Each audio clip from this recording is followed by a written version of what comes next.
We called him the Buddha. His real name is Ebuka.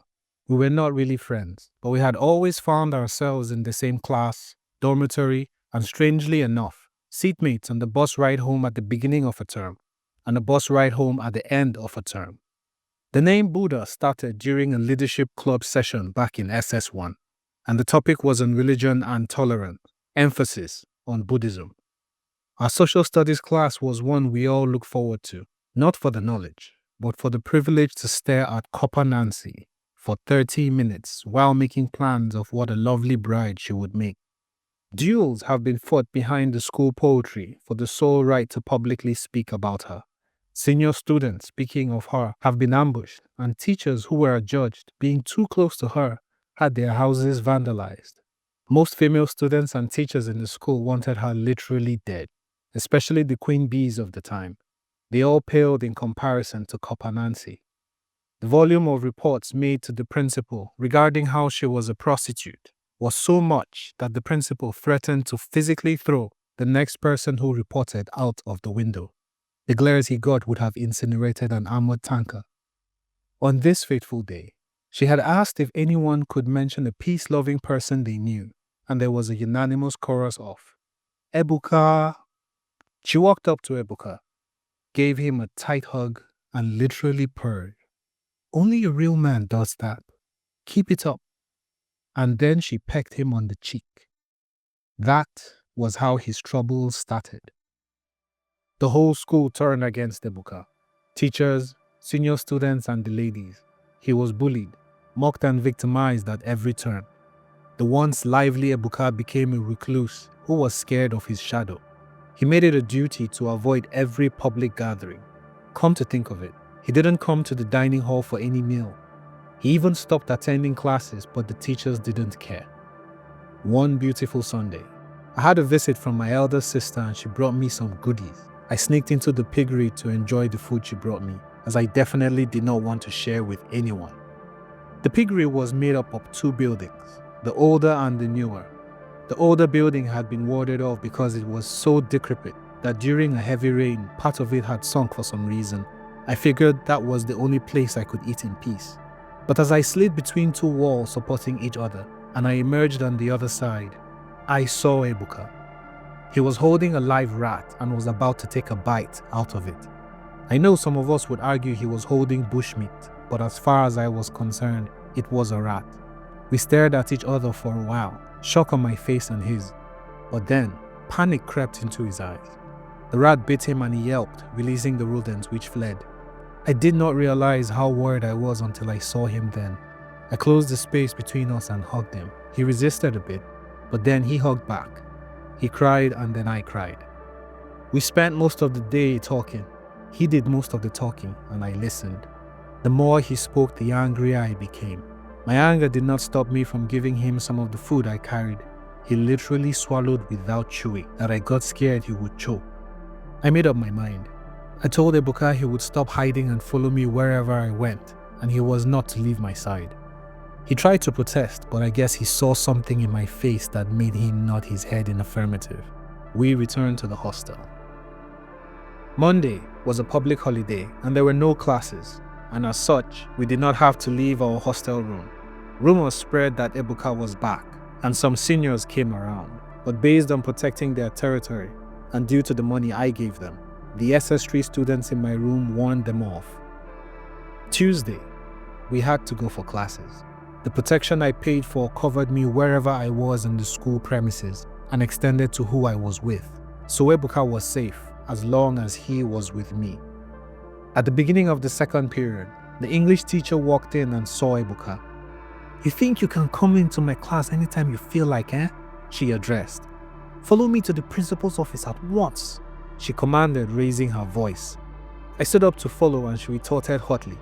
"I do not remember asking you to join," she said and glared at me. I ignored her, but Ebuka put a hand on my shoulder and smiled, his eyes pleading that I shouldn't make things worse for him. Against my better judgment, I sat back down. Second period got into third, all the way to break, and there was no Ebuka or the English teacher. I made my way to the principal's office. "Hey, Chooks," someone called and I turned to see one of the seniors from my room. If you're looking for Ebuka, he's in the sick bay." "What happened?" I asked, trying to still my trembling voice. He shook his head. "Just let this one go, Chooks," he said and walked away. I got to the sick bay and was directed to where Ebuka was. He rushed to hug me crying. I could see the green smears all over his uniform from where he had been flogged. One eye was cut and swollen. His lips were bleeding too. I stroked his head as he narrated his ordeal, how both the English and mathematics teachers had used several canes on him till they got broken. Apparently, there were no other teachers there, and his cries alerted the principal, who rescued him. The principal asked him to go to the sick bay, but he was jumped by 3 SS3 students. I asked for their names and he told me. As soon as he fell asleep, I left him.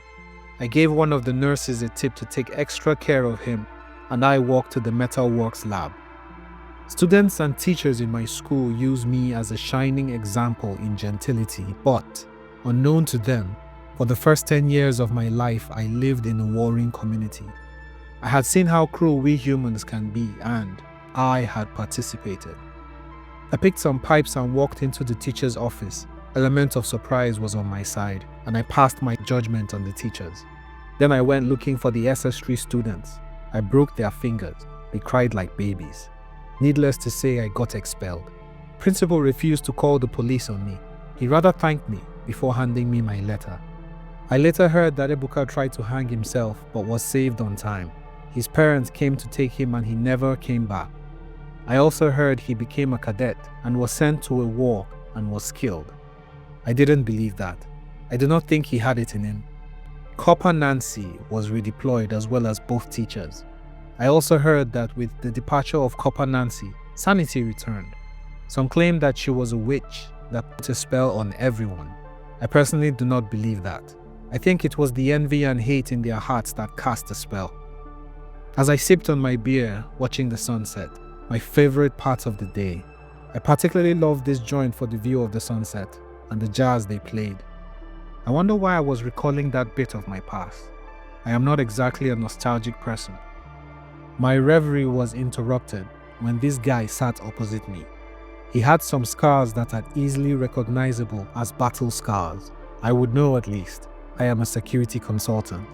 I sized him up and knew this guy could easily take me. I was trying to figure out what situation I was in when the huge guy smiled. "You are indeed a hard man to find, especially now that a man needs to eat. Good thing a man can live off rats unless they bite back." My mind widened in surprise and recognition lit the bulb in my head. "Ebuka?" I said softly. He flashed me a wide toothy smile, the smile lighting his eyes. "You look like you have seen a ghost," he said, grinning, after what felt like a long spell of silence. I took out the cigarette from the pack I had on the table. I smoked only on certain occasions, and I guess this falls under that category. I needed to get my thoughts in order. "I heard you were dead," I said as I exhaled. "Resurrection is a thing. You should read your Bible," he said, chuckling. "You joined the army?" I asked, and he nodded. "Why?" I asked. "I saw the remake of Captain America," he responded. I raised an eyebrow and he laughed.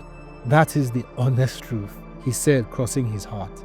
I didn't join in his laughter and he said, "You want to hear everything?" I nodded.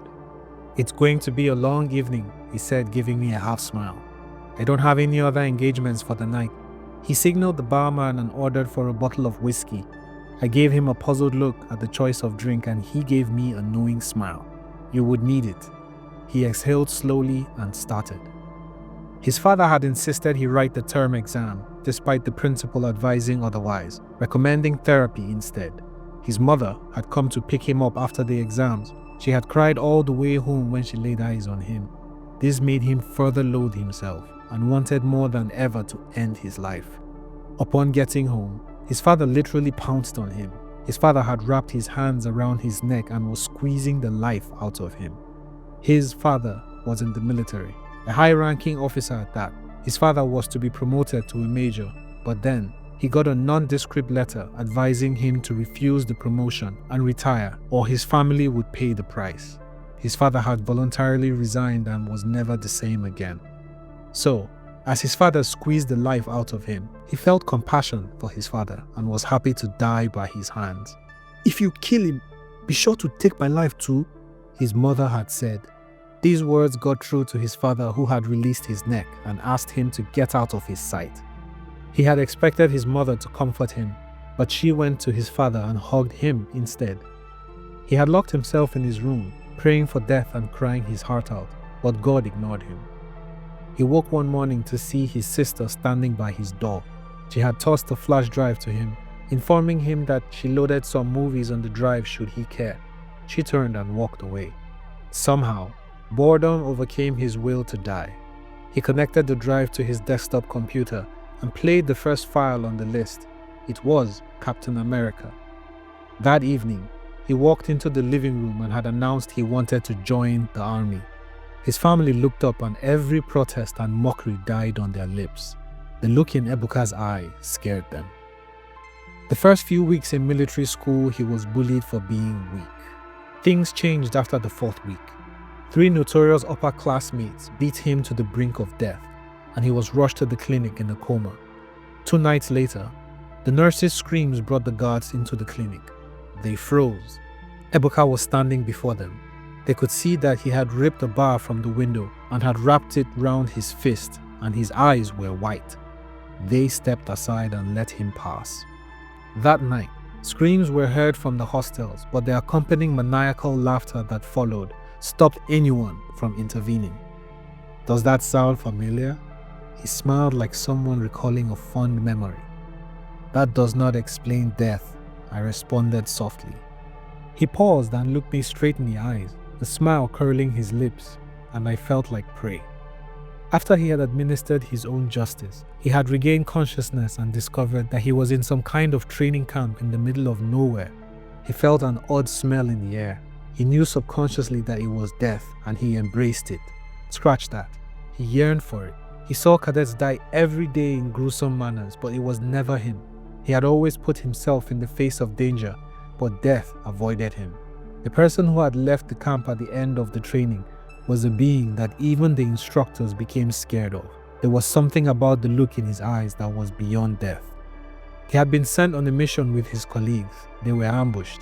It turned out that his superiors wanted him dead, especially for all his achievements and the respect and following his colleagues gave him. He survived but was captured and tortured.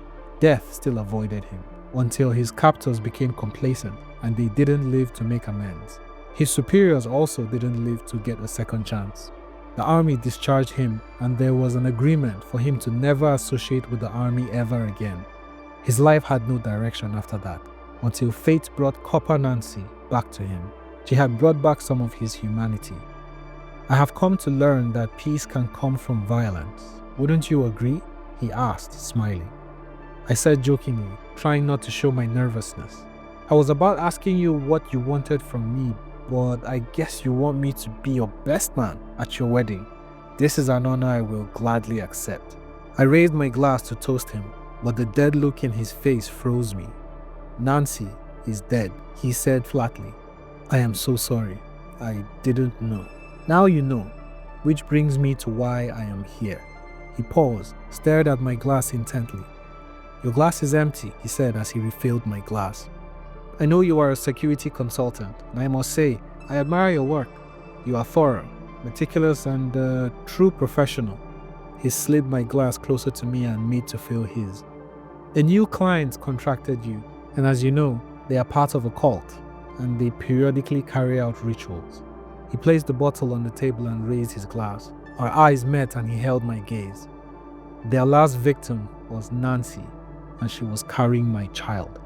He then tilted his head and took the content in one gulp. For old time's sake, do not take the contract to provide security in 2 weeks. But if you do take it, do not be present on that day. You could even take a vacation on me, he said, fishing in his jacket and dropping an envelope on the table. He stood up and walked over to me and patted me on the shoulder. Don't worry about your reputation. I can assure you, you will get more contracts. And he left. 2 things. I had peed myself, and I never returned to that joint again. I woke up on the 15th day of my encounter with Ebuka. I had gone to Seychelles for a holiday. I had put my phone on DND. I get to sleep better this way. But when I picked my phone, I saw that most of my employees had been trying to call me. I clicked on the notifications of the email messages my CSO had sent me. There were quite some images and videos. I inhaled slowly and downloaded them. I had seen horrors as a child. I have seen human cruelty. But that morning, my stomach was not prepared for the gruesomely mutilated bodies of men, women, and children. I threw up.